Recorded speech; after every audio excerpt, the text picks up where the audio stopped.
Renungan Katolik. Uang, otak, dan kebahagiaan sejati mengelola berkat ilahi dengan kebijaksanaan. Uang bikin bahagia?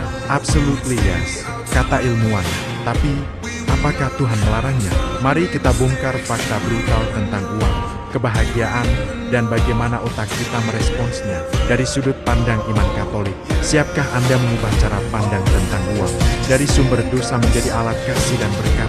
Saudara-saudari terkasih dalam Kristus, diskusi ini membahas hubungan kompleks antara otak, uang, dan sistem kepercayaan yang sangat relevan dengan iman Katolik dalam mengelola berkat ilahi. Dr.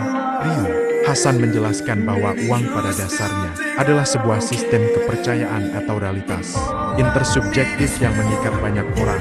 Ini adalah alat yang memiliki toleransi tertinggi, mampu menjembatani berbagai budaya, agama, ras, dan suku. Otak kita secara implisit mencatat manfaat uang, meskipun narasi lisan sering melabelinya negatif. Uang mengubah kehidupan dari zero sum game menjadi non-zero sum game, di mana semua pihak bisa beruntung. 1. Uang, otak, dan sistem kepercayaan. Perspektif Katolik. Uang sebagai sistem kepercayaan dan alat dasar. Uang sebagai realitas intersubjektif adalah alat netral yang mencerminkan kepercayaan kolektif. Dalam iman Katolik, uang adalah berkat Tuhan yang diberikan untuk kesejahteraan manusia jika digunakan secara bijaksana dan adil. Ayat pendukung Matius jam 22:21. Berikanlah kepada Kaisar apa yang wajib kamu berikan kepada Kaisar dan kepada Allah apa yang wajib kamu berikan kepada Allah. Yesus menunjukkan bahwa uang memiliki nilai dalam tatanan duniawi, tetapi tidak boleh menggantikan Tuhan. Referensi: Katekismus Gereja Katolik KGK 2401-2004 menjelaskan bahwa hak milik pribadi adalah sah, namun Tuhan memiliki kepemilikan utama atas segala sesuatu. Kisah pendukung timeline, kisah janda miskin. Markus 12:41-40.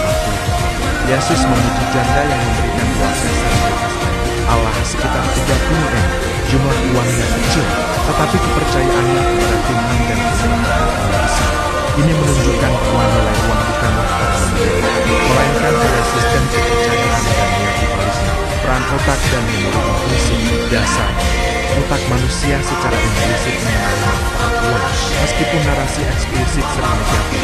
Ini menunjukkan bahwa perilaku kita terhadap uang seringkali lebih kuat dipengaruhi oleh kebiasaan bawah sadar daripada dogma lisan.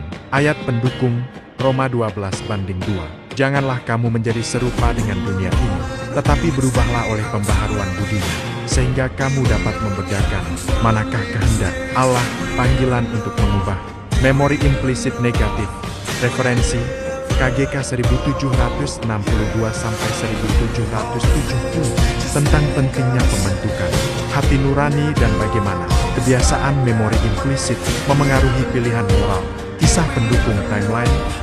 Kisah Santo Matius abad ke-1 M.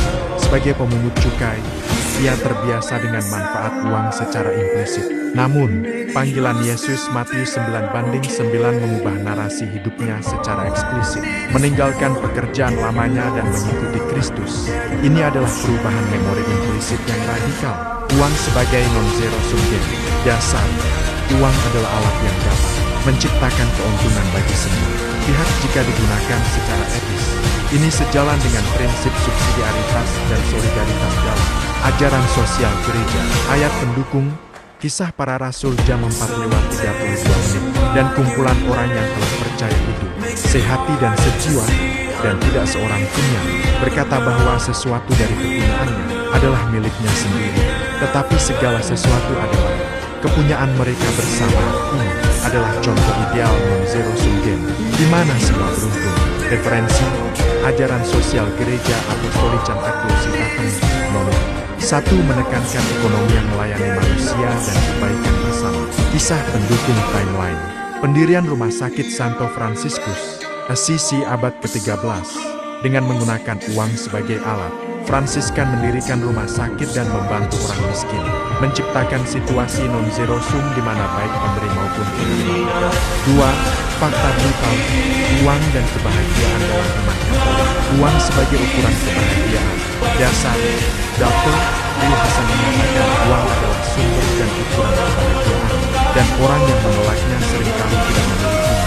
Dari perspektif Katolik, ini bisa diartikan stabilitas finansial memang dapat mengurangi penderitaan dan memungkinkan lebih banyak kebaikan, sehingga berkontribusi pada kebahagiaan. Namun, kebahagiaan sejati adalah ayat pendukung Amsal jam 10:22 berkata, Tuhanlah yang menjadikan kaya, susah payah tidak akan menambahnya. Ini menunjukkan bahwa kekayaan adalah berkat. Referensi Katekismus Gereja Katolik KGK 1723 menjelaskan bahwa kebahagiaan duniawi, termasuk kesejahteraan materi, bukanlah tujuan akhir manusia, tetapi dapat menjadi jalan menuju kebahagiaan abadi jika digunakan untuk kemuliaan Tuhan. Kisah pendukung timeline. Kisah Santo Ambrosius 339-397 sebagai seorang gubernur kaya yang kemudian menjadi uskup Milan. Ia menggunakan kekayaannya untuk gereja dan orang miskin, menunjukkan bahwa uang bisa menjadi sumber kebahagiaan dan berkat jika digunakan dengan benar. Keserakahan, bukan uang, adalah akar kejahatan. Dasar. Ini adalah poin kunci yang sangat selaras dengan ajaran Katolik. Akar kejahatan adalah keserakahan greedy, bukan uang itu sendiri. Uang adalah netral. Ayat pendukung 1. Timotius jam 6:10. Karena akar segala kejahatan ialah cinta uang. Vulgata. Cupiditas astradix omnium malorum. Cupiditas berarti keserakahan atau ketamakan, bukan uang itu sendiri. Referensi Katekismus Gereja Katolik KGK 2408 mengutuk keserakahan dan segala bentuk eksploitasi. Kisah pendukung timeline. Kisah Yudas Iskariot abad ke-1 Ia mengkhianati Yesus bukan karena uang itu sendiri, melainkan karena keserakahannya. Yohanes 12:6 yang membawanya pada kebinasaan. Matius 27:3-5. 3. Kapitalisme dan konsumerisme. Perspektif Katolik. Peningkatan sumber daya dan investasi. Dasar. Sistem kapitalisme dan konsumerisme jika dikelola dengan bijak dapat meningkatkan sumber daya dan menciptakan nilai. Bertentangan dengan teori keterbatasan Malthus. Inti dari ekonomi yang sehat adalah investasi, bukan hanya konsumsi. Ayat pendukung Matius 25:14-30. Perumpamaan tentang talenta. Yesus memuji hamba yang menginvestasikan talentanya, bukan mengenai. Referensi Ensiklik Centesimus Annus 1991 oleh Paus Yohanes. Poles kedua mengakui manfaat sistem pasar bebas dalam menciptakan kekayaan, tetapi mengutuk kapitalisme tanpa moralitas. Kisah pendukung timeline. Santo Benedictus dari Nursia, sekitar 480-543 Ordo Benediktin dengan prinsip ora et laboratora dan mengubah keadaan gurun Eropa menjadi pusat pertanian, pendidikan, dan ekonomi yang produktif, menunjukkan etika kerja keras dan investasi untuk kemuliaan Tuhan. Gereja sebagai mesin ekonomi.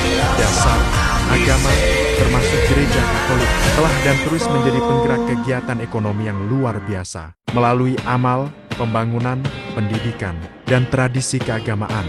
Ayat pendukung Kisah Para Rasul 2:44-45. Dan semua orang yang telah menjadi percaya tetap bersatu, dan segala kepunyaan mereka adalah kepunyaan bersama, dan selalu ada dari mereka yang menjual harta miliknya, lalu membagi-bagikannya kepada semua orang sesuai dengan keperluan masing-masing. Ini adalah model ekonomi gereja mula-mula. Referensi ajaran sosial gereja misalnya Ensiklik Rerum Novarum 1891, Caritas in Verite 2009, membahas peran ekonomi dan amal dalam konteks gereja. Kisah pendukung timeline.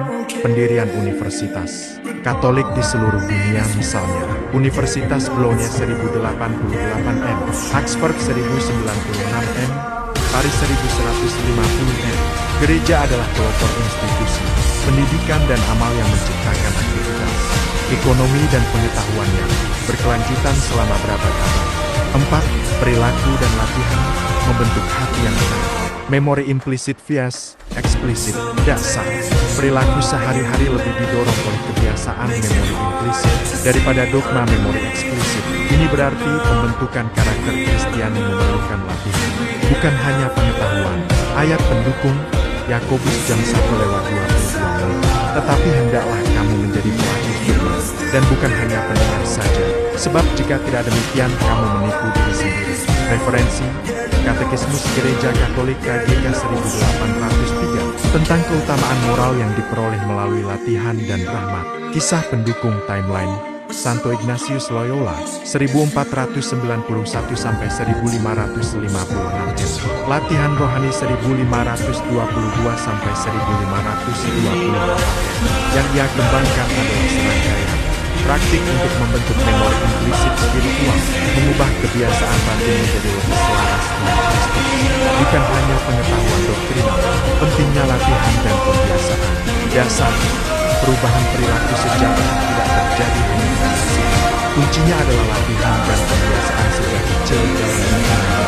Ayat pendukung, Amsal 22. Didiklah orang tidak menurut jalan yang aku bagi, maka pada masa tua dia tidak akan menyimpang daripada jalan Tuhan.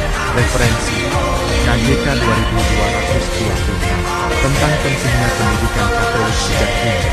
Kisah pendukung timeline, Santo Don Bosco 1815–1888. Ia mendirikan Ordo Salesian dan sistem preventif dalam pendidikan, fokus pada pembiasaan baik, kasih, dan agama sejak kecil. Metode ini membentuk ribuan anak menjadi warga negara yang baik dan Katolik yang saleh, membuktikan kekuatan latihan dan lingkungan. Doa penutup, ya Tuhan Yesus, sumber segala berkat, ajari kami mengelola uang sebagai alat kasih dan pelayanan-Mu, bukan sumber keserakahan. Bimbinglah otak dan hati kami agar memori implisit kami selaras dengan kehendak-Mu. Kuatkan kami dalam latihan dan pembiasaan yang baik, agar kami menemukan kebahagiaan sejati dalam kemuliaan-Mu. Amin.